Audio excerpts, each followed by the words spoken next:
What's happening, gang? Hope message finds everybody well. Welcome back to the Built for Passion podcast, and today I'm joined by Tom Foxley, who's been on the episode before, but we're going to reload it because he has got an amazing challenge coming up. But just for the listeners and viewers, give him a bit of an oversight. It's been a long time since we've actually had a conversation, and we just spent the last hour waffling about the same stuff again, so we've probably got to reload it.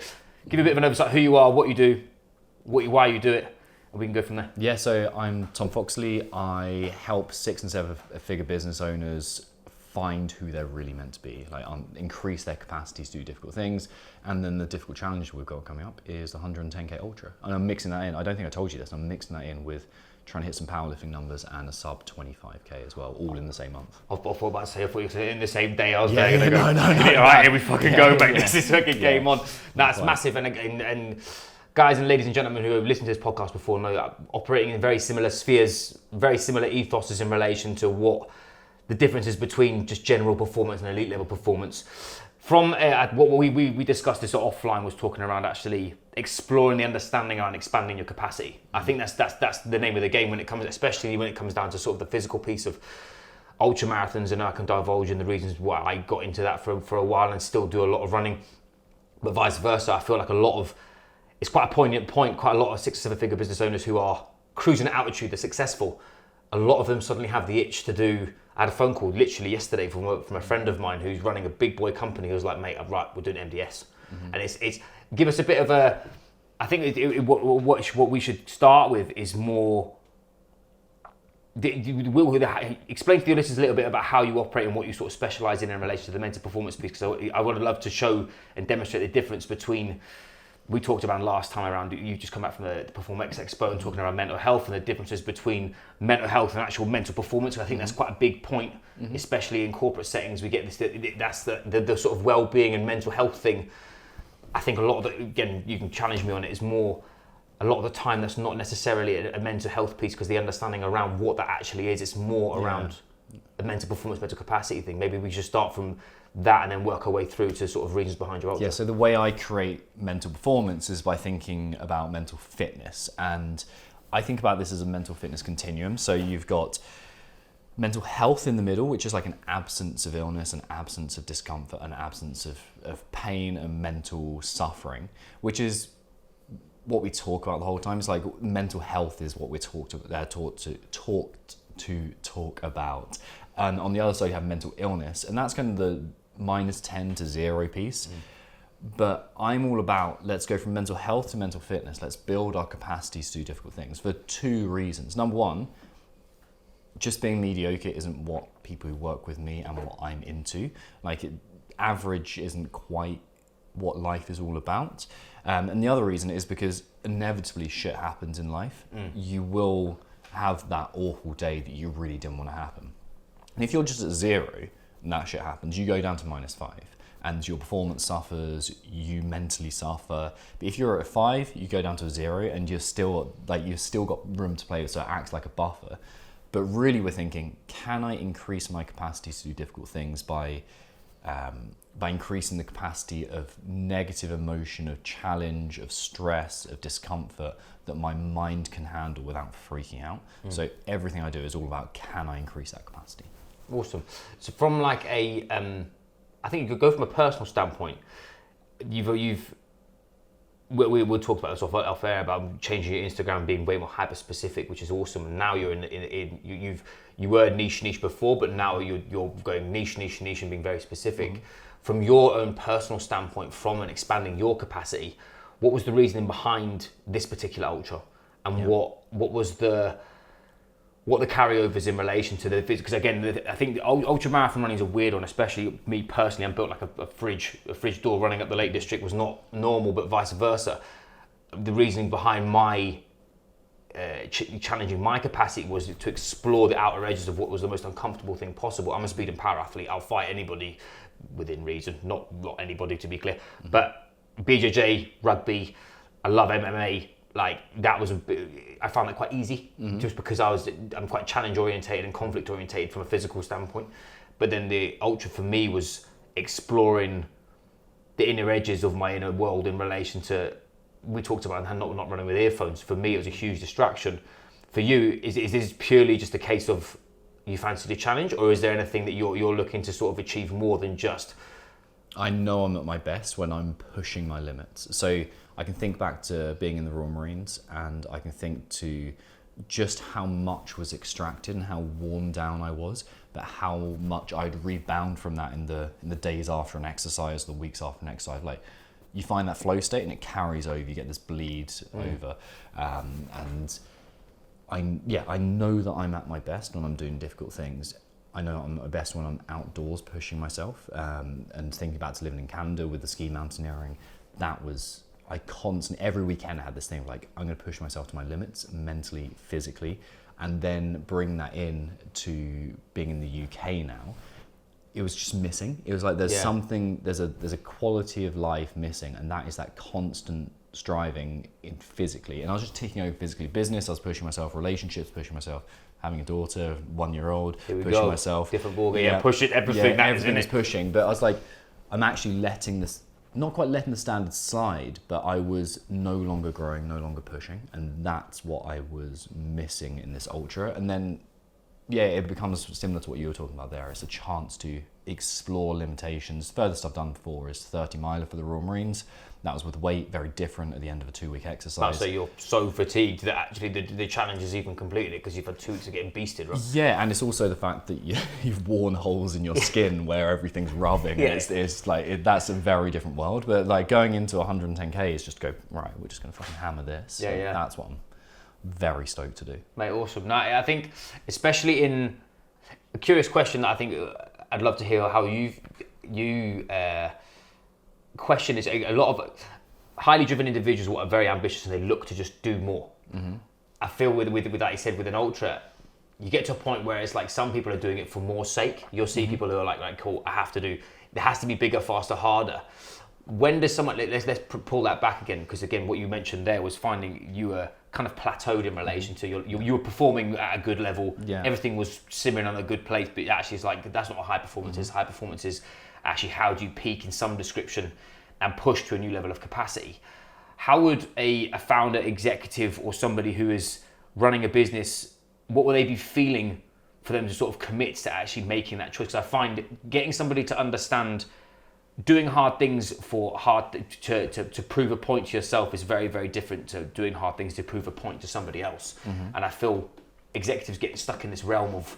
Well, I don't know whether it's even prove a point to yourself. For me, it's about what am I fascinated by? What's my choice of exploration? How do I make this a kind of creative act for myself? Nice. Is following... So do you know Naval Ravikant? Yeah. So he has this amazing career. I was listening to his podcast yesterday, so I've got a bit of an oversight. But I was reading his book the other week. It's wicked. Mm-hmm. He always says, do what feels like play to you, but looks like work to others. And if you find that in the way you run your business, if you find that in your relationships, if you find that in your training, then you push yourself way harder because you are intrinsically motivated by it. It's along your curiosity. And then it doesn't become this, I've got to prove myself. It becomes, what can I do? Like, where are my limits? Like, what's intrinsically motivating to me? And I found that even in research at the moment. I never expected to find this in the scientific world. I'm doing a degree at the moment to further like my coaching.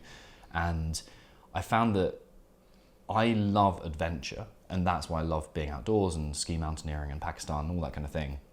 However, I was missing that. But I found it in the scientific community of like the research. When I'm trawling through like that paper that you listen to the podcast on, I'm like, fuck yeah, this is like the new, like there's novelty in here. I'm exploring, I'm adventuring in that world. And if I can make my life around that and make it about the pushing into the new domain, that's when I'm fascinated by it, and that's when it's intrinsically motivating to me. So I don't think it is a proving, it becomes playful. Like when I was recording that podcast you're talking about, that was play, because it's like, fuck yeah, let's get into this.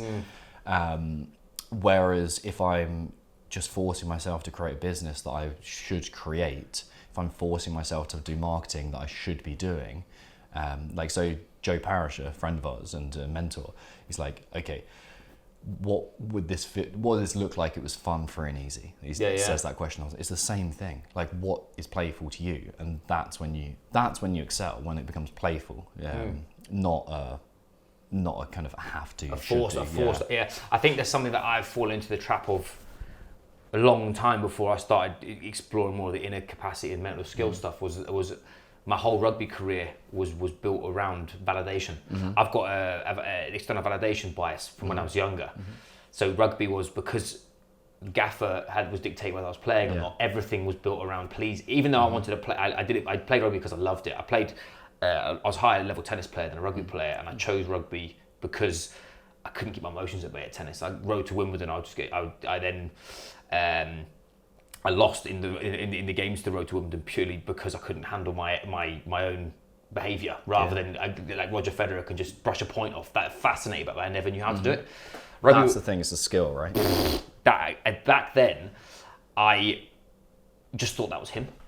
Now I'm like, if anyone asks me who, everyone thinks I'd say like Richie McCaw or someone like, no, Roger Federer for me was just his demeanour around, doesn't matter, it's just the next point.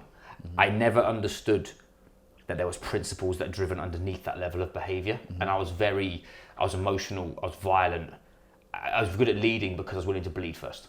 And it got me so far, and I know full well that if I was able to contain those emotions, I'd have been more clinical from like a rugby performance standpoint. But there was this external validation of he needs to see me that I'm starting to scrap, because he wants someone who's in there who's starting to scrap. Whereas like when I left rugby, I found that I had that. And I started to bleed. The nice word you used a second ago was bleed. It was bleeding into other areas of my life. Like I was trying to get in shape because I thought I had to get in shape, or I was trying to compete at X to show that I could do it. I could do it. Whereas I actually found that in my Ironman when I signed up to an Ironman because someone the same thing. They challenged me, said you were being a pussy, you wouldn't do it, so I just bought the ticket straight away. Brad Foster, knob.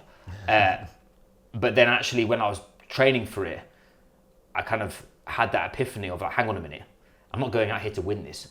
Like nowhere near going to win this. And this is as far away from my current comfort zone physically as I've ever been. But actually it was more the time I was spending by myself. And I think that you're saying about that external validation stuff, about you finding your own play. I feel that founders and executives, when they're building a business, how does someone in that regard challenge themselves when they am I doing this for me? Am I doing this for somebody else? Because I feel that's quite a driver. So many people that I meet have got this underdog complex, me included. But I can see it. A lot of people they rely on that for them to have their edge, their intensity. That's interesting. Because I've never had that. I've never had that feeling of like I need to push that. What's that like? What's the feeling of that? It's a superpower if you but it's dark energy. I use it like I've got a switch that I know that I've got that like in the Ironman, my lung collapsed and I finished I had 16k with one lung. That was all autopilot. Which I was very proud of, but I was also like when I finished, I was like, that was fucking stupid, innit? But it was fucking good. But from like a knowing that I've got that in the locker to the underdog piece, it's exhausting. Yeah. If you've got I could do things, and because I've got a really high work ethic and I've got an output mechanism where it's like I'm a achievement driven, so ticking boxes is my thing. If I'm ticking boxes, I'm winning. If I'm not ticking boxes, I'm questioning, am I doing enough?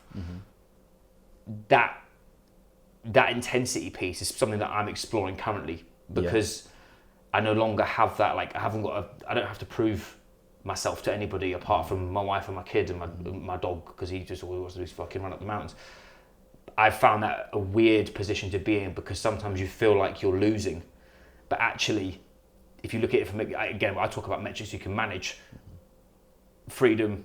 We did 2 weeks in BC. I don't know why you come back, mate.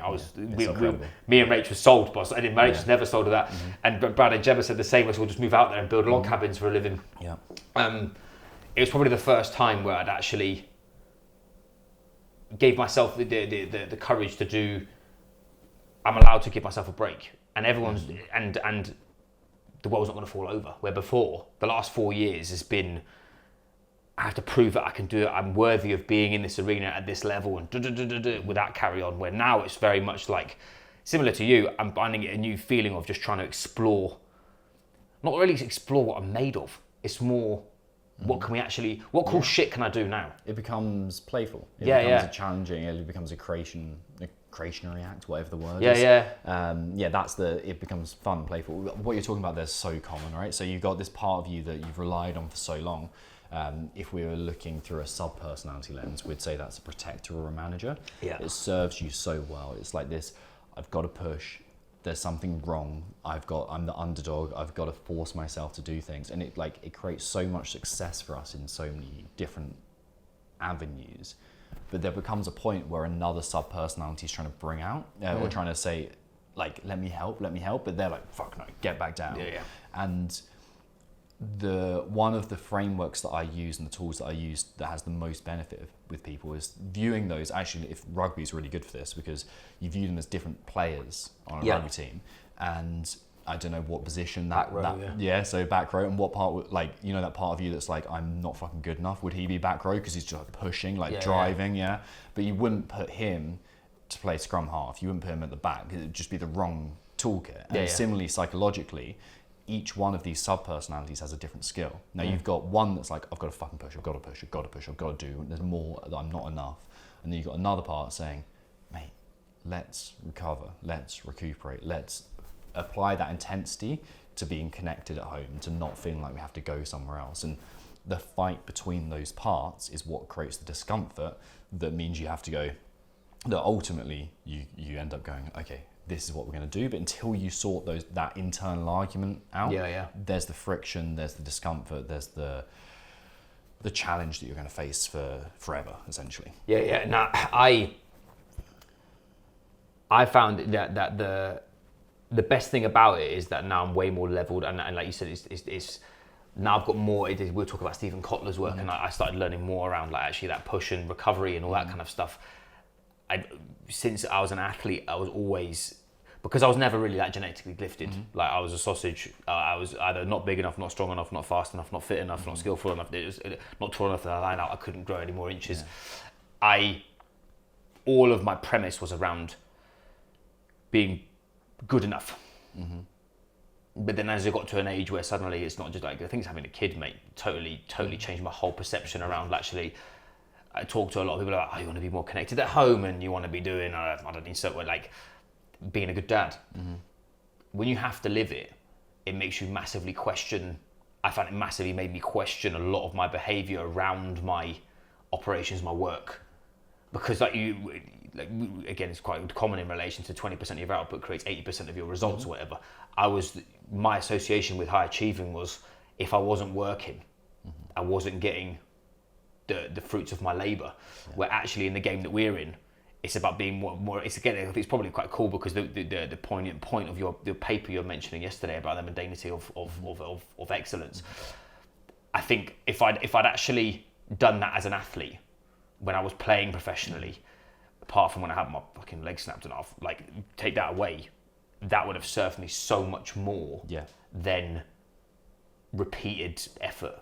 Just for effort's sake. You have to be very trusting for that to happen. You have to go, oh, okay, I understand the principles of this, which is that it's not about how much you do, it's how the quality of what you do. So it's not more is better, it's better is better. And just how do you improve the quality of input? And the fact is there's very few things that you do that you move yourself forwards with. And most of it is just filling time and fluff and probably soothing the anxious part of you. 100. I'm not saying you. No. I'm very open about it in relation to the way that I work. Like, as I said, when I went to Canada, it totally changed my whole perception around what my physiology was doing with my work. Again, from like we talk around, like we were saying around how do you deal with stress, and a lot of people that we work with in stress management and this kind of thing, real time, went to BC. HRV was 70. I was there less than a week and my HRV went to 90. No different. I'm jet lagged. I've got a kid that's not sleeping because of jet lag. We're walking 40,000 steps a day, climbing up mountains, and but body's getting worked. But it feels better, right? Recovery metrics and internal metrics, everything. I've never felt so much peace, and I don't think I've ever. Mountains have got weird energy. That's what I kept saying in my head. Like the energy here is mad. I think you connect to something evolutionarily that's hardwired within you that you go, this is what I'm meant to be doing, and you realise you're spending your whole time staring at rectangles and you're like they're 3 feet away from you and like, what the fuck am I doing? And I think to come back to your earlier question, like why do we feel this pull to run an ultra or do an Ironman or ski mountaineer in Pakistan or whatever we're doing? It's like, I think the reason why is because we know that there's more to challenge than just the intellectual challenge of building a business. Nice. It's like, I want to be a well-rounded athlete, and that means like the kind of the working athlete, the modern day athlete, which means physically, emotionally, spiritually, and intellectually.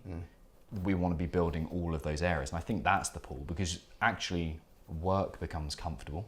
It becomes this process of, I know what I'm doing, and I'm actually hiding from my edge there. I'm hiding from you've done the work underneath to get you to altitude. It's the known. And you're cruising. And your issue with cruising is boring, right? Because if you're not, I know it's a weird oxymoron saying if you're not growing, you're dying. But I do believe that if you're sinking, you're not performing. So like you said, it's not a case around like you jumping, like you said, if you've never ran before, saying, do you know what I'm going to do NDS wearing flippers, mate? Like you could do something ridiculous.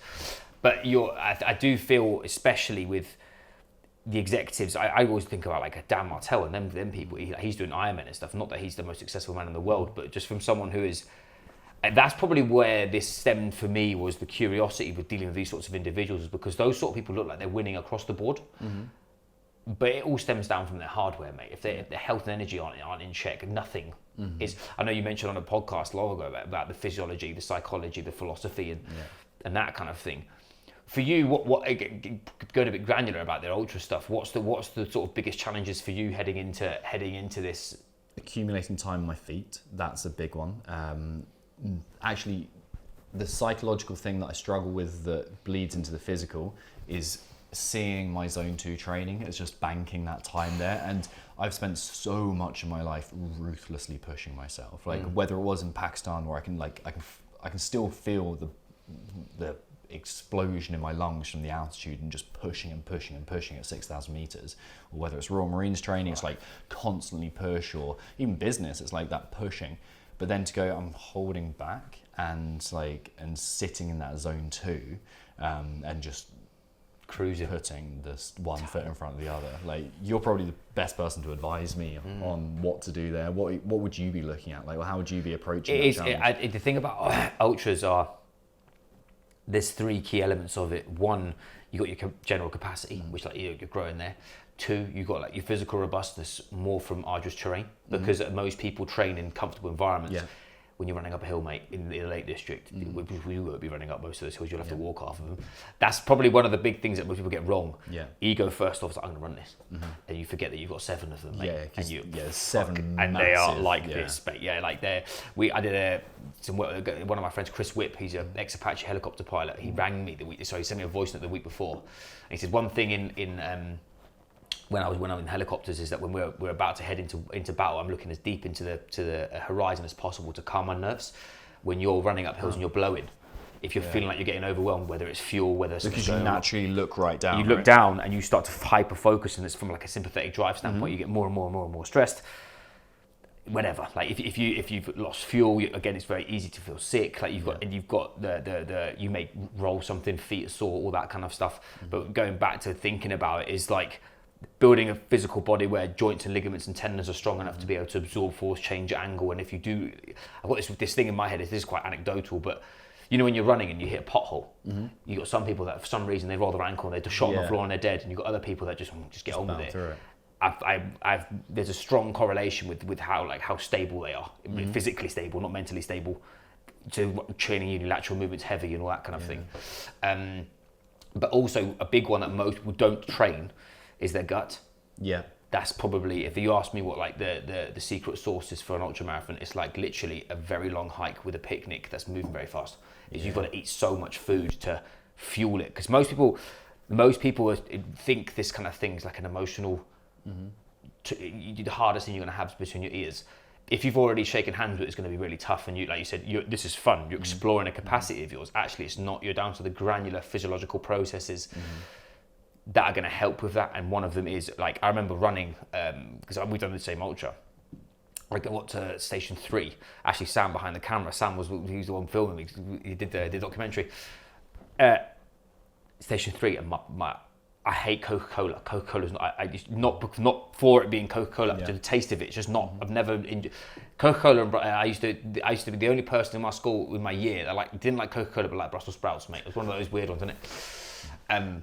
I just felt sick, and even though my hydration was good, I was taking the right amount of sodium. I carb loaded. Carbs. I was on it. We use real meal bars just because they're pound for pound. They've got way more simple, easy, simple, dense, and they're not. The 600 calories, whereas obviously just the gel is just basically just sugar. This has got a bit of substance in it, so you're not feeling like you're suddenly hungry again. I just felt sick, and I couldn't shake it off. Flat Coke, mate, game changer. I reckon I chopped nearly a litre of it. I felt so ill. Gone. Just instant change. Instant change. Yeah, weird. I'd never experienced before in any other endurance stuff. I've run marathons and I've done Ironman, and half Ironman. Never had that level of ill. But it was multitude of different things. Point being is that now I know that I deliver that when people are asking me about. I've got this you're feeling a bit. Just trust me. Make sure you've got some of that at station 1, 2, 3. It'll save you. That's interesting. But I don't think many people when they're training for an ultra, they don't run their ultras from a nutrition standpoint like they are on game day. We just have a little bit, fuck it, I've got 2 hours. I'll take, it's half a sorry, there's half a sorry, and I just take that. Whereas actually, I think the big thing, I think you would have had this from the Marines, is very much your prep dictates the outcome. If you're professional in your process, you will enjoy it because you won't feel like shit. And if you are challenged, i.e. like I was feeling sick, as I said, I had that, everything was gone. There's a video of me, I had the most elite snack ever was at the 5th station. I had porridge, pretzels, jam, peanut butter, all in the same bowl, mate. It was absolutely, and everyone was staring at me like I was weird. By the end of it, everyone was shopping it. It was so good. But yeah, I think for you, it's like training your mind will already do it because of your level of. I think that's what a lot of people get stuck with is the. You've done hard things before. That's why I've got a friend, Jordan Shuttleworth. He was an ex-Marine. He rode the Atlantic. Guys, fucking over here somewhere. We did a 3-peaks challenge, and he was just bounding up this thing like Bambi, mate. And he's wearing a vest, a running vest, and a pair of trainers, and all of us lot have got like full clobber on, blowing out of our arse, and he's just your exposure probably is going to give you so much more pedigree in this arena than. You're less in the unknown, right? When you've done things like that and you recognize the symptoms of like, oh, this is pain, and that doesn't have to dictate what I do. I can still make a choice. I can still do the right thing. That's in a very different place. When you're talking about fueling, the 5th commando test they always talk about. You got 4 commando tests. The 5th one is you get halfway. I think it's halfway through the commando, 30 miles, so 15 miles in, you're absolutely destroyed, and it's like you need to eat 2 bananas, 1 Cornish hot pasty that's the hot in the sun, and then cut, I think it's a pint of what they call hot limers, which is basically like a cordial type thing with boiling water in. Like your hands are shaking, and you're like trying to pour this thing all down your throat, and it's like the amazing feeling afterwards where you're just like, oh, that is what I needed. I didn't know that's what I needed. Funny that needs some fuel. You've got 5 minutes to eat this piping hot Cornish pasty, 2 bananas, and chow's things. Like, instant throw up. But it's weird how some people can tolerate different things, and I know people that can, like, they're chopping bacon sandwiches as they're running around it. Like mac and cheese and all this other shit. Where I was like, me personally. It was weird. I was a funny because I'd never done it before, and I was saying about the prep thing. I prepped with real meals, and I'm quite clean carbohydrate whilst I'm running, just because it's easy to digest. I kind of stuck to my game plan. It worked for me. It works, right? Some people, and you trained your gut for that, right? Yeah, and I've done so much running, but when I'm running, I'm training my gut how to tolerate food whilst I'm running. That's what most people don't do. An example, most people go, right, cool. I've done a triathlon, and I'm going to go and do an ultramarathon, so I just run it with gels. You can run it with gels. Most of them, they buy low quality ones because they're expensive. They buy just ones with just glucose, like either fructose or glucose, and they wonder why they're shitting. You have to have fructose and glucose to stop you from shitting, but also just the amount you've got to carry. There's a run from Doveston here. It's the marathon. It's 42k in the mountains, and I ran half of it with Kano, and I just remember getting back home. And in my head, it was breakfast time. It was like 8 a.m. I was like, fuck it, I could just eat my breakfast and then go back out again. But then in my head, it was like, no. When I'm doing this race, I'm not going to be having bacon and eggs and be able to sit and have a cup of coffee, boss. I need to get something in. So I think a lot of people, they don't train how they want to play. And I think that's probably where I would be looking at, especially is like on your longer runs, is how much you can tolerate really does dictate how well you'll perform. Just because I think a lot of people, running 90 minutes in zone 2 isn't really that, if you're good at running, like it's not that difficult, yeah. And a lot of people, they just go, I don't need any food. I don't need to drink. Well, why do I need, I'm not sweating that much. Where when they get 6 or 7 hours in and they're fucked, your slow punch has started. Yeah. Then that's what ultramarathons are. It's like, it is pulls right back to that mundane thing. It's like, it's fucking boring you making sure that you've got all your kit done, your timings on your watch when you should be eating, making sure that when you are drinking, you're having this much. When you're fucking tired as well, that kind of stuff can slide. That's what happened in my Ironman. Was my my salt, basically, someone lost part of my bag, so I lost a load of my salt when I needed it. And because I was pushing so hard, I'm not sure whether I was a bit sick or not, but I vomited and basically inhaled stomach acid. Nice. Yeah, so it's smooth. Yeah, it's smooth. Legend. Yeah, whilst you're pushing yourself on a bike, mate, that's it. Because I planned to have 700 grams of sodium per hour, and then suddenly I didn't for 3 hours. That was I think that was a slow puncture of why I was so. There was other things that were going on, but again, you can correlate why. I think a lot of people who are doing ultras don't. Once you're fucked, you've gone way too far. Yeah. That's what it is. Is you don't want to. You want to be good all the time, not excellent, because you're not going to be, because you're going to be tired. Yeah. But you don't want to be, when you're melted, you're... That's where systems come in, right? And it's the same thing with, if we talk in the work domain or the business domain, it's like, do you have these systems that create that sense of normalcy? One of the things that all elite performers have is these routines that they just go through, and it's like, it's not just because they change the state you're in, and they have these kind of physiological adaptations, like meditating 10 minutes before the start of the day or whatever. Like, yeah, sure, it's going to change brainwave state and all that kind of stuff, but more so, it makes you think, well, this is just another rep that I'm putting in. I've put in all these reps before, so that when they get to their big stage, they've done it before, and it's like, this is just what I do. I've done this rep 1,000 times, and it's a similar thing in Royal Marines training. It's like, I know how to strip down this rifle and cleaner. I know how to organise a section attack. I know how to stick a Bergen on my back and yomp till my knees fall off. Like, hey, I did that with Will Simpson. That was that humbled me. It's horrendous. They're calling it tabbing, yeah. So he's in the army. Yeah. He's in the army, so he's giving you. There is a difference between tabbing and yomping. Is there? Yeah, okay. Which is tabbing is slower and with a lighter weight. Okay, so they're weak. Will, you're weak. Yeah. That is funny because I have Marines are fucking rinsing me, saying, "Oh, that's fucking bullshit. Go and do you'll be tabbing or whatever." Proper humbled me, mate. Even then, it was fucking just a different feeling. Weird. Yeah, it's hard. You run. I thought I just fucking remember the commando shuffle with the. That's what it is, isn't it? I literally was like, "This is fucking weird. What were you running this for?" But no, it's such a. I think most business owners who I see, they've got KPIs and SOPs for their business, but not for themselves. Yeah. They've got no. But you are the biggest asset. You are your greatest asset, and how can you expect to put shit in and get success out? You need to think about you. It's like, how do you optimize you? Which is why I think the commonality between what we do is we think about how do we coach you, not you as a business owner, not you as an athlete. It's you, the fundamental building block of it. And when you train that, and when you increase the capacity to do difficult things with you as a person, that's when that bleeds over to all areas of life, and you can go into a domain like the outdoors, and you bring back these lessons. I remember this one time that I was doing this huge ski tour out in the BC backcountry, and just this phrase came into my head, and you've heard it 1,000 times, but it's a stitch in time saves 9, and that idea of just like, do the right thing now, and then that will have this huge positive effect on how things go from there. And it was very specific to, I think it was like melting water or something like that, or melting snow to create water. But when I got back into the business one, I was like, oh, it's the same thing. And I think that's why we have to push in these different corners, because they increase the area, the surface area that you can perform in, rather than just one domain you're maxed out in, and then you bring this other lesson from fatherhood or from the athletic world that expand your capacity in the thing you're actually trying to. Yeah. I think there's such a correlation between.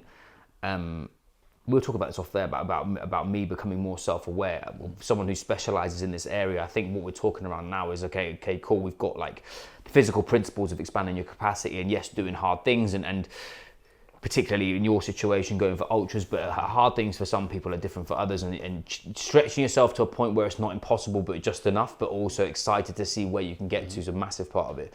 I think a huge part of this, from like a business owner and executive perspective, is understanding some mechanisms around their self-awareness or their emotional intelligence. Because I think, I can't remember who said, I think it's from a Stephen Kotler book that I think it is, pedigree get you in the door, but self-awareness is the bit that will keep you there.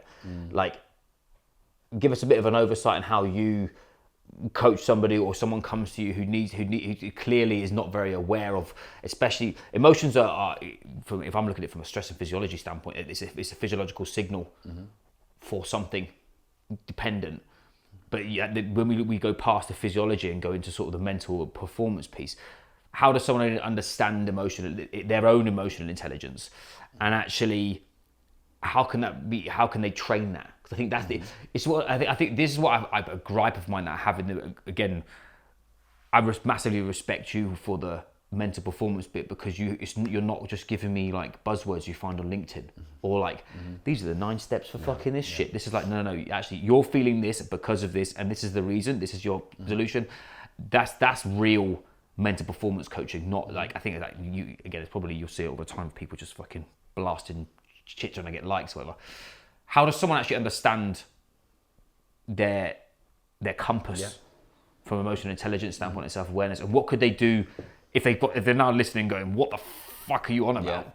What's the thing that they could do to start unpacking that? Okay, so yeah, there's so much there. I know, here we go. So if you've got 45 minutes, I'll see you in a bit, Yeah, so if we start at the foundation, we can look at mental fitness, which is I define it as your ability to deploy your resources and skills. So, and it's a trainable ability. So it's basically, how do you increase your capacity? Like we said over and over and over again in this podcast, it's like, how do we do that? And if we look at the literature, we can break that down to 4 different areas of mental fitness. We've got mental strength, which is self-belief, confidence, executing you as well as you can. We've got flexibility, which is the ability to stay present and like balanced, essentially, supple in your thinking without being rigid in your mentality. We've got endurance, keep on going in one domain, keep moving forwards, keep plodding on with a positive effect towards the outcome. And we've got structure, which is how well you can draw upon the resources around you, like family and support. And we find that's actually really, really important. If you don't have structure,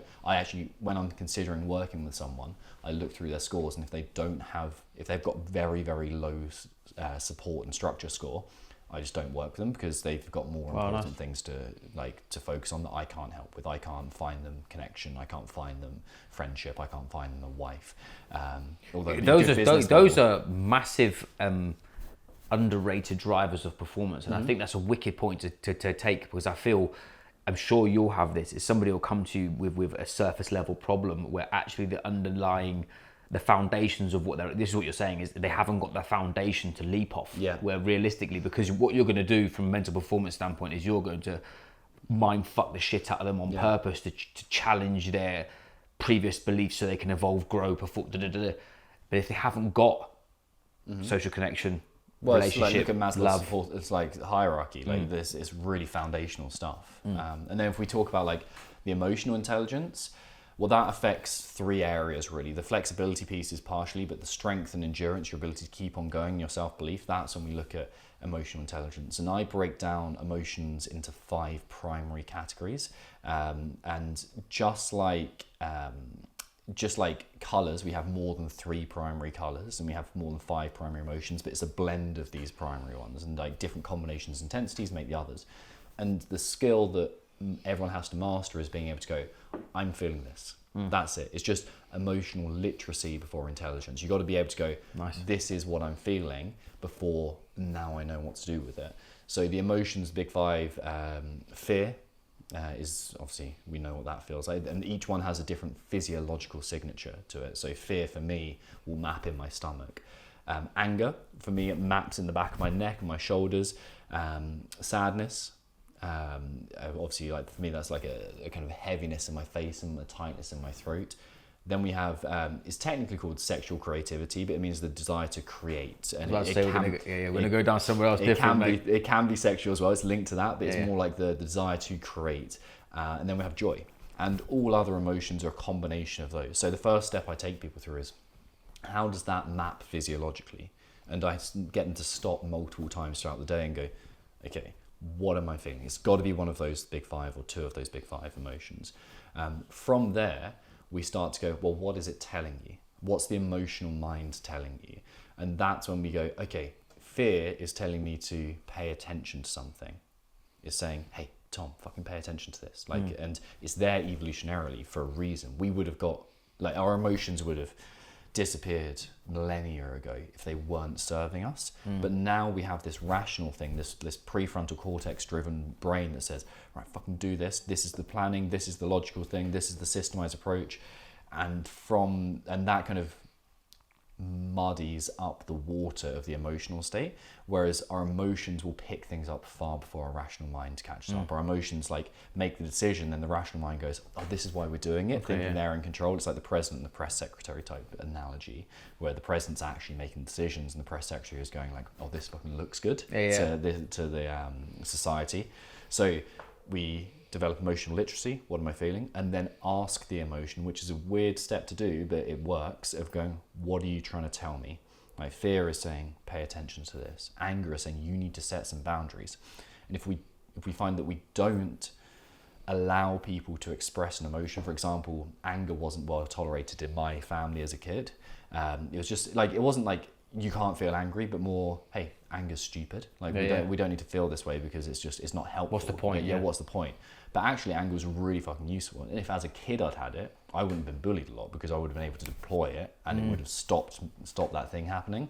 Or you look like this, mate, if you're not careful. Yeah. So it's a useful thing to have in your locker to be able to use. So our emotions, we develop literacy and then intelligence, ask them what to do, and then we actually use them to guide decisions. And I'll guide people through a process of what does your head say, what does your heart say, which is basically emotions, and what does your gut say? So what's your nervous system telling, what's your state telling you to do? It might just be like, I want to get out of here, or it might be, I want to go towards this, I'm excited. And the conversation between those three, I use this term centers of wisdom, but it sounds way too spiritual. It's like using those three different types of intelligence to guide you, because they're all processing way more information. Like your emotional brain processes about 14 million bits of information per second. Fucking hell. Whereas it isn't like a gigabyte bit, whereas your conscious brain is like 40 to 60 bits of information per second. But we're using the conscious brain to make all of the decisions. So this comes down to, well, let's use the unconscious mind. Let's use that as a tool because it's way more fucking intelligent than the conscious mind and the part that we think of as us, the ego. That's the Chipper Dan Heath stuff about your elephant and your rider, right? So your emotions are your elephant. You're not going to steer your elephant, but your rider's going to put you in the right position to do whatever. It's the same thing. Again, from a personal standpoint, I really like how the connection, the mind. It's like bodybuilding. Talk about mind-muscle connection, or strength conditioning. But actually, what you're doing is you're doing mind-body connection from an emotional intelligence and application standpoint. It's a very different. I always say this when I had my leg snapped in half when I had my leg kicked by a horse, sat on a gurney. And the lady just kept carrying my foot. She said I was fine. She's like, oh, you haven't really done anything. And she picked my foot up and fucking walked 90 degrees nearly. Well, 45 degrees, whatever. Then it felt 90 degrees. But she's like, oh, you might be a bit hurt. And I was still, I had nothing. I had ACL, PCL, MCL gone. And for months before that, I had this weird gut feeling. And I wasn't getting panic attacks because I used to live away from my ex-partner. She used to live in Hereford and I was in Doncaster chasing my dream. I just signed my first pro contract, all that kind of shit.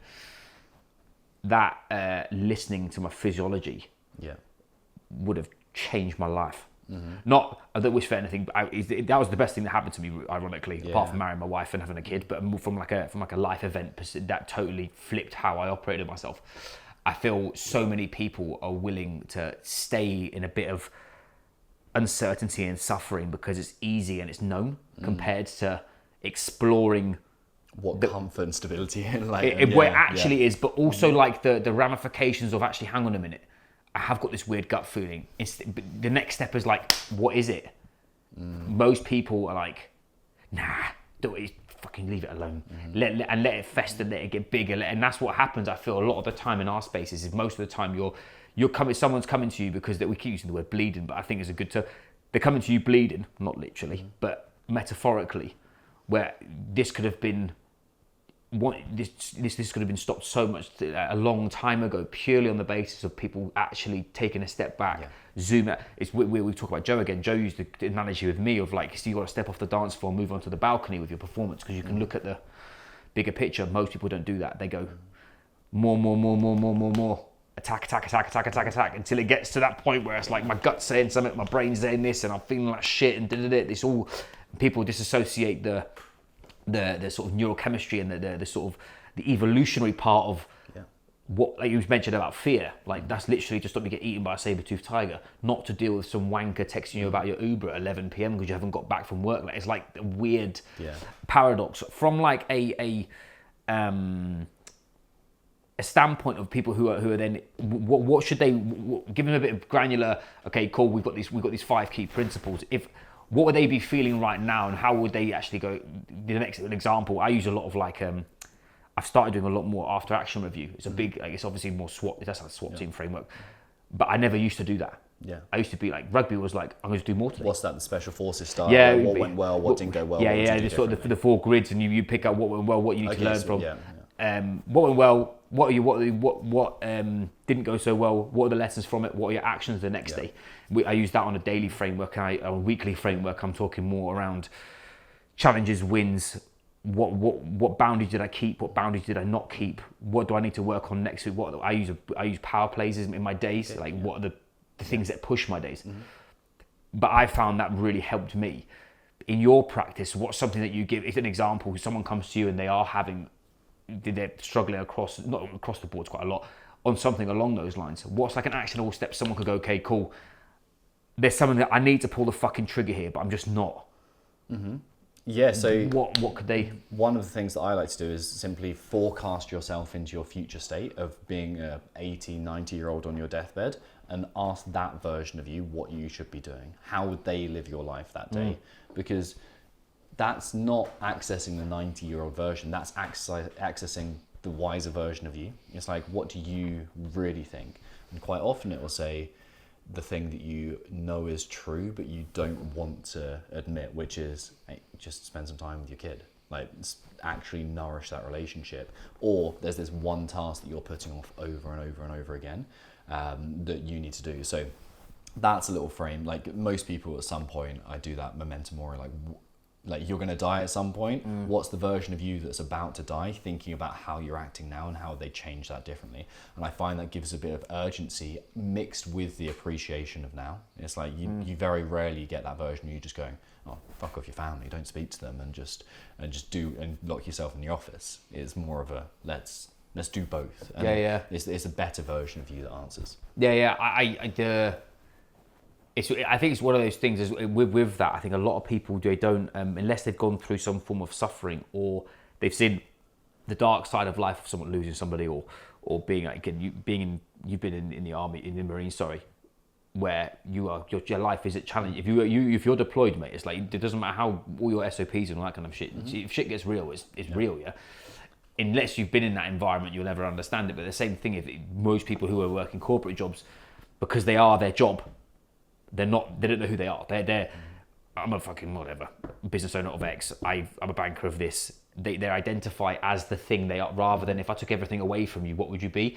I feel like you said, that momentum more piece really, really helps people be active in the pursuit. I think that's what I feel this is, and again, a huge crossover between me and you is we're looking at good to great compared to damage limitation. Yeah. Because most people who we're dealing with already successful, they're already cooking on gas, but they've got this weird systemic underlying, I can't access The handbrake. But it's not. But a lot of the time, handbrake. it's not like I always find that people that it's not a financial thing. No. Which they think they They usually them. got to a point where it's actually finances are fine, and why do I still not quite feel I feel off. good? Yeah. Why do I not feel like I can appreciate? Why do I not feel like I can switch off? Why do I not feel like I can take time off? Why do I not feel like I can love my family and myself fully? And like that's the thing that they always wanted.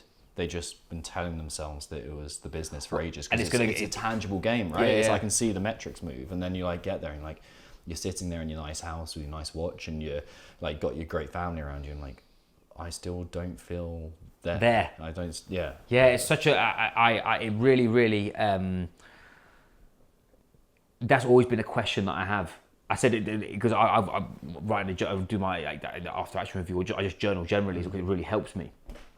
But if someone read it, it's funny. This mental skills course is the NLP piece. Is that when you're talking to somebody, you're talking around when they're speaking about themselves. What person are they speaking in? First, second, or are they speaking in a third person, or they can even speak in a fourth person? I started being really in tune to what I was speaking like, and it's super interesting how in different scenarios how I perceive myself. I'm a lot more aware of it, but I feel a lot of like entrepreneurial people. I got a particular customer of mine who is a founder, strapped to business that he's making fucking mental money. But if you behind closed doors, I won't obviously not going to out him out, but he knows full well who he is. Yeah. Like, if you wrote his life on paper, this bloke is fucking cooking. And just the bit that's missing is actually the human bit of his. But this is where it all comes back to, and I think that's probably why my business took so long to come to fruition. From like Station Collective to Built for Pressure was because it was always this athletic performance, health and energy, and high impact behaviour and this kind of stuff. But the people I was dealing with, it wasn't that was the issue. It was what we were talking about before, which is actually the self leadership piece. Yeah. Which, again, I'm a big believer that in a coaching business, you're usually coaching somebody between 5 and 10 years behind you. So as your skills get better, you're taking a master's degree. As your psychology is in psychology, right? Your skills get better, your level of customer will come along with you with different types of problems where currently right now they're here. It's the same with, I taught school athletes, for example, and then I'm teaching professional fighters. It's a different shift. Something that I think is massively poignant, you talk massively about mental resilience. I've had a couple of conversations around resilience, and I'd love you to go a bit over about your interpretation of what that actually means. I'm backfilling the question because I already know it, but it's for the listeners, it's really, really nice way of understanding it, because people associate resilience as a finite object and as it's now become an Instagram slur compared to what it actually is, and how do we train it? Because I think that's where the rubber meets the road with this. Is actually everyone who's listening to this they want challenge. Yeah, they're in the middle of the fucking go. Distinguishing what resilience is and how they actually manage that would be massive. Yeah, I'm interested to hear your perspective on this as well, because I know you've been doing some deep dives. The way I view it is just by a framework of, it's kind of similar to the comfort zone analogy, but I'm looking at it from a nervous system regulation point of view of like, you've got to get yourself into a sympathetic state, so into that risk-taking, driving, stressed out behavior. You've got to do things like, that's what we usually think of as resilience, but then the thing that increases your capacity to go further and further is coming back to a nervous system point of view that is safety, regulation, peace, essentially. So it's that fluctuation between those extremes, and that's what expands your window of tolerance. Like, how much stress can you handle? Where you got this window, and to get better results, you need to learn to increase that window size so you can do more difficult things. But if you're constantly at the limit of it, it's like the gas canister that's been pumped full and full. Like, maybe you can breathe out, and then it's an organic thing, so if it rests, then you can stretch a bit further, and then it rests, then it can stretch a bit further.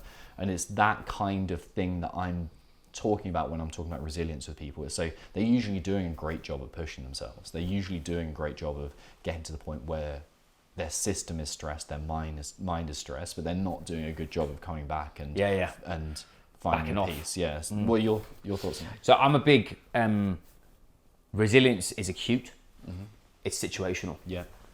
The ability to have cognitive endurance and tolerance. I learned that from a friend of mine, Gareth Timmons. He's another Marine. Yeah, I know. He was talking about this on our immersion day.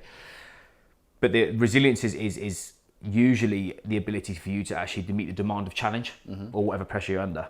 well, exactly what you're saying is people haven't got the regulation or having capacity to take themselves to a position where they have to deal with crisis, change, challenge, or chaos, or whatever in their job or physically, and then bring themselves back down off that stress curve.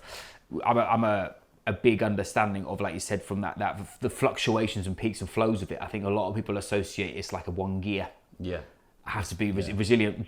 It's just put the foot down, And we don't have no. It's like an automatic car.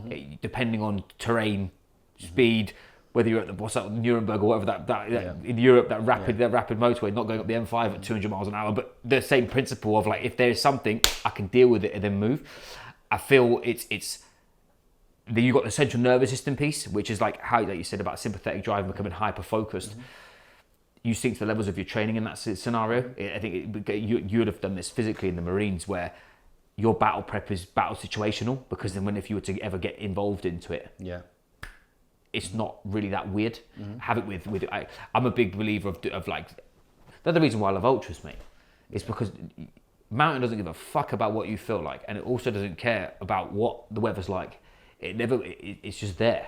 I think that's the allure of people who are wired the same way as us, is the reason why they love mountains and they love being outdoors and they like going in. There's a reason why most people in our situations, high rocks is cool and it's fun, but if you did like a challenge like 110k, you got way more pull. I find high rocks.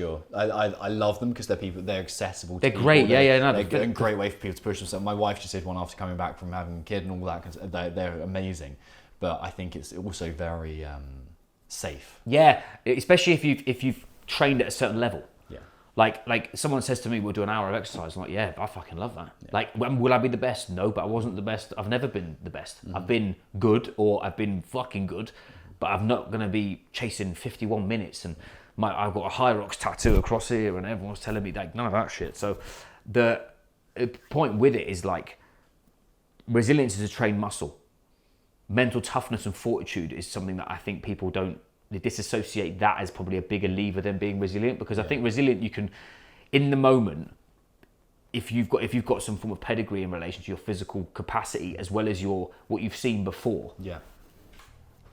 You to deal with something and then stop. That's the skill, like what you're saying. Most people they deal with something and let it carry on. Yeah. And that's where they have this. It's like a far more fluid and supple and flexible. Yeah, thing it's like the Bruce Lee, mate. Yeah. It's literally smack it and leave. Rather than everyone thinks it's like, I can't remember what it was off. I think it was a Bruce Lee film where basically this bloke's got like a 2x4 and he picks up a stick of bamboo and he just starts whipping him in the face with it. And it's like the analogy of like, hang on a minute.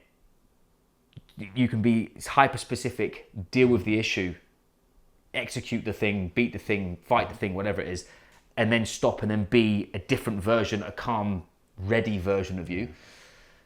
I think you have that. Again, you've been in the military, so you can be more with me. But I feel that is the skill. Well, that's so much time. It's the phrase is hurry up and wait. That's what you do. You get there and then you chill out, and there's this battle rhythm. There's a lot of like, I never deployed fully, but it's like everyone speaks to me about there's a lot of waiting, and then there's a lot of very intense work, and then it's a lot of, so it's that fluctuation from intense, terrifying experiences where you are the most alive you'll ever be to go to sleep. And like within minutes as well, isn't it? Yeah, within minutes. And you just like, but for some reason we think, and it's the same when like you're in the mountains, in the big mountains, you wait for the weather window, you really push yourself, you demand yourself, and then you come back to base camp and you rest. But for some reason we think in our business we have to be this automaton of predictable metronomic performance, just one every single day the same, and just do it for 8 to 10 hours or 12 hours or 14 hours, instead of work intensely, make excellent decisions and then rest. If you look at some of the most successful people in the world, like Warren Buffett, he made his wealth through 2 good decisions a year, and then the rest of the time was learning, sitting back, and he'd make 2 big aggressive calls, and then that was it. Like, I think that's such a hard thing in this day and age to be able to, because people, it's funny, isn't it? Like if you were to write down someone who was mentally tough, first off in your head you're looking like old school people like you'd say Mike Tyson, all this kind of stuff. When you get to a certain age and you're looking more entrepreneurially, the higher you climb, again, the harder it is for you to actually, the decisions matter more. Whereas when you're just starting off, resilience is more you fighting yourself rather than like actually you having conflict, you having challenge from work, you having like hard conversations and the stuff that you were talking about before. From like how do you get somebody, especially because I think a lot of people that come to me are very wired like me in relation. They're wired for war. They not actual war, but as in they want to go into somewhere and just fuck shit up. Like they want to win, dominate, but they're not willing to take a step back and do the. Adam Grant talks around instead of fighting, think about dancing. He's like your performance should be about like you should be able to push and pull when they push and pull compared to everyone. Well, think about jiu-jitsu. Like Same thing. You're feeling pressure on someone. It's not I'm just going to go in. That's the mistake that I made when I was a white belt. Just go in, get smashed by someone who weighs 50 kilos and just tie you up with their legs. Or just choke you out. It happened to me second session. Thinking, my first session, they thought, I walked in and they all thought that I was not a white belt. So they put me in a group with a load of brown belts and I got fucking smashed. But it was quite nice because I was bigger than them, so they were like pushing me. Next session, white belt, didn't know what he was doing. He got me in a collar choke and I was out. Not he was. I remember being a white belt and choking out a brown belt with a collar choke. It totally humbled me. It's exactly that. That is a raw envision of what my rugby career was. Was if there's a door, I'm going to run through it. Yeah, which works in rugby. But then flipping it. That's without even checking whether it opens or not. Walking around the side and recognizing there's no. You can just walk through the door. I think like especially with most entrepreneurial people, when you put your suit on and you fuck off to work, blinkers are on. It's like full attack mode. Yeah. How do you get somebody not to take things personally? Because I feel from a professional standpoint, so many professionals have this chip on their shoulder, and if you get into the weeds of it, it's a personal identity or personal problem than it is like a professional. Joe Bloggs has done this wrong, so you need to do this. But actually, they carry that, and it's as if they can't let go. How do you get somebody to let go, calm back down, and reload? You know, I've never been asked that before. How do you get someone to not take something personally? I suppose it comes down to playing with those sub-personalities again, understanding which of those would be... Yeah, if I think back to how I've actually done that, but without those terms, it's definitely the sub-personality thing. So which part of you is most offended by that? Like, is it the part that's desperate to be valuable to people? Is it the one that's desperate to be loved by people? Is it the one that is just got to be better than everyone else and is the ruthless winner? And what are they really scared about? Like, what is that part of you scared about the world thinking about it? And once you understand that, and you understand that that's not actually you, that's a role you're playing to create safety, that usually has the effect of softening the blow. They're a bit more supple with it. Supple, yeah. So when I there's a friend of mine, Jake Ackler. He used to be Max Verstappen's S&C coach, and he came to Singapore. I've talked about this on the podcast before, but it's poignant. And he came in and started talking about elite level performance and he actually went straight through to identity. And he was like, he basically every time he was under the challenge, he took it extreme. He found it very difficult. Got NLP coaching, and I went and had NLP coaching then. And this was the thing that if win or lose in a rugby game, it was so personal. And if I didn't play well enough, I could have made 21 tackles, 3 turnovers, but not the ball on once and scored, and I failed.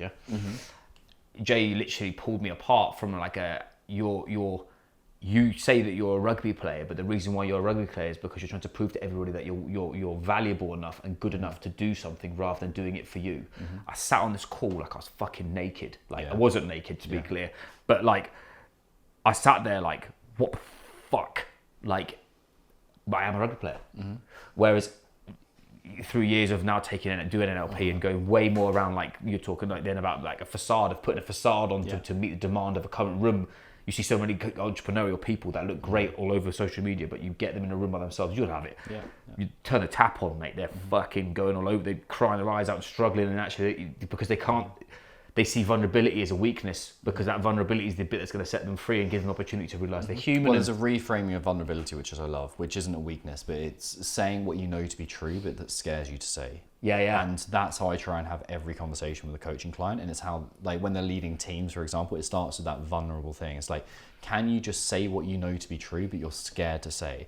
That isn't ripping the shit out of someone, because it's done with impartiality and empathy and wonder. Like, that's a nod to a coach called Joe Hudson. But it's done with this like sensitivity. But if you can do that and say it about yourself, then the taking things personally thing doesn't happen, because they're like, oh, I'm just scared of feeling this. Like, that's the thing that I'm actually worried about everyone else thinking.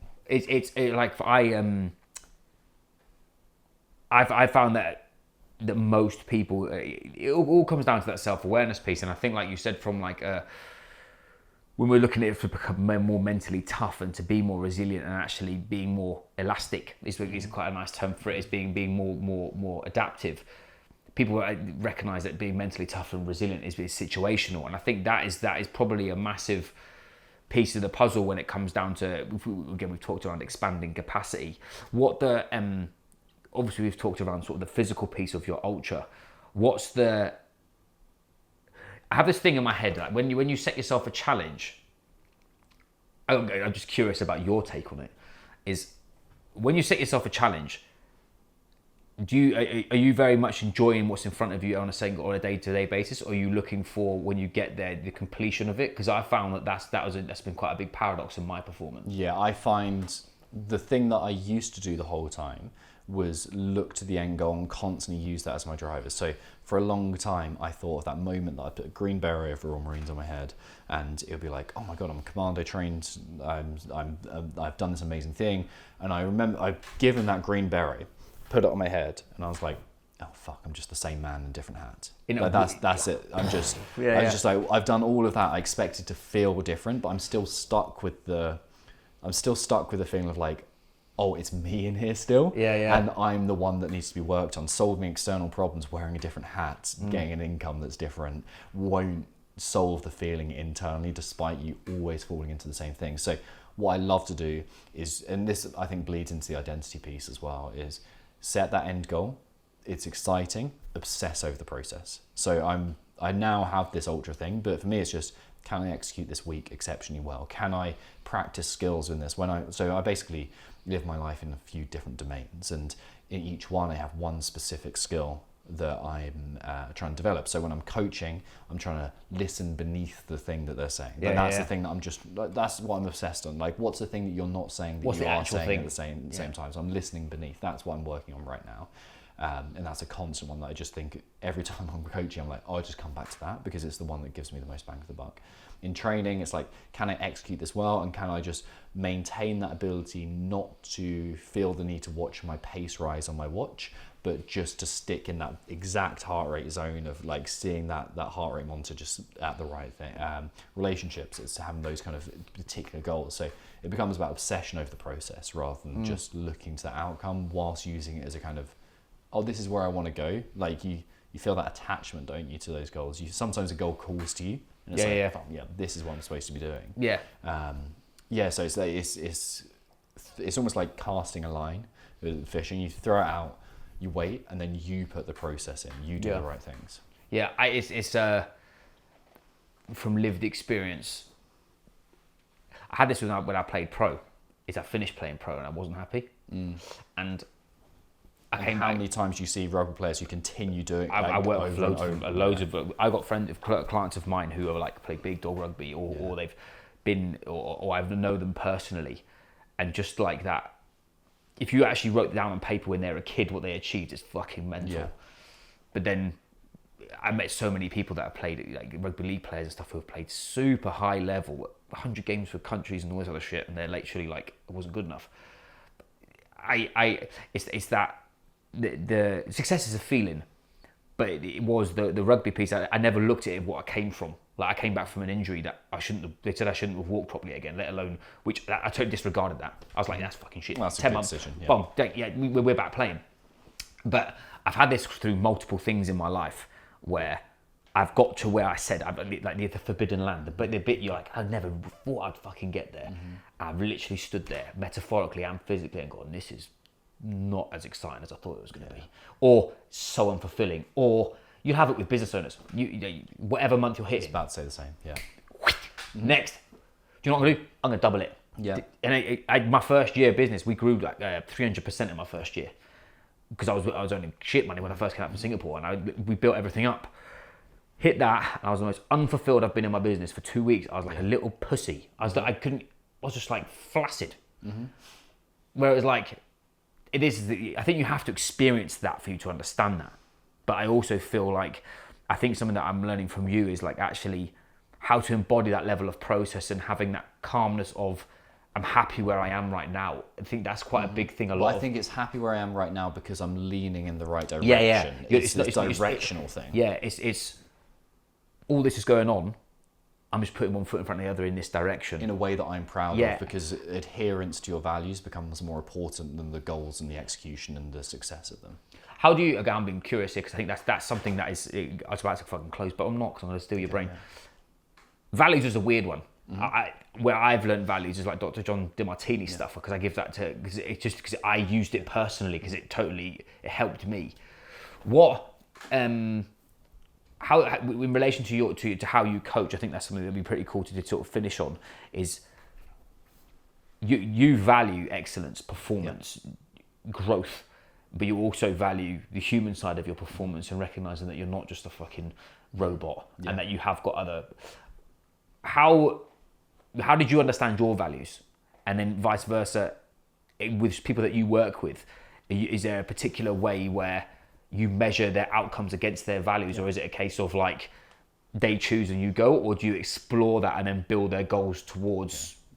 So I think I invented this. I'm not sure. Probably other people have thought about it before. We're going to say he's invented it. Tom Foxley method. Concept of 2025. Bang. It's called SMART goals. No, yeah, so it's I call it nested goals, and the idea is that people essentially want alignment between their ultimate unifying purpose, like this is what I'm on earth to do, and this is how I'm executing today. And between the purpose and the execution of today is your values. So your unifying purpose is a representation of your values, which is a representation of your vision. So what do I want to create 3 to 5 years from now? How does I want to feel? To long-term goals, to short-term goals, to daily processes, to character skills, and then your execution of those. So we have all of those things, and when I'm working with the client, I flesh them out with them. I help them understand each one of those, and values are part of that. The way you discover your values is doing shit and figuring out your anti-values. Oh, I went to do this. This sucked. I hate it when I'm just ticking through life with mediocrity. Failure in life would be this for me. It'd be being mediocre. It would be never loving fully. It would be always like having a standard 9 to 5 where I can never go and do things. It would be living unadventurously. Oh, so I flip those. My values become Kaizen, this continuous improvement thing. It becomes excellence. It becomes adventure, freedom, and love. Like that's what my life is about. And then how do I get working on those consistently? Well, firstly, it's an iterative thing. So my values have shifted and grown. They're kind of around the same things, but they're being honed down. And then each day whilst we're working on this phase, it's sit down at the end of the day, similar debrief. Like, what did you do well? What didn't you do well? What would you do differently again? Rate it. I always say out of 7. Like 7 being I nailed it, 1 being I definitely didn't. I definitely didn't. And just like, can we adhere to that closer and closer and closer?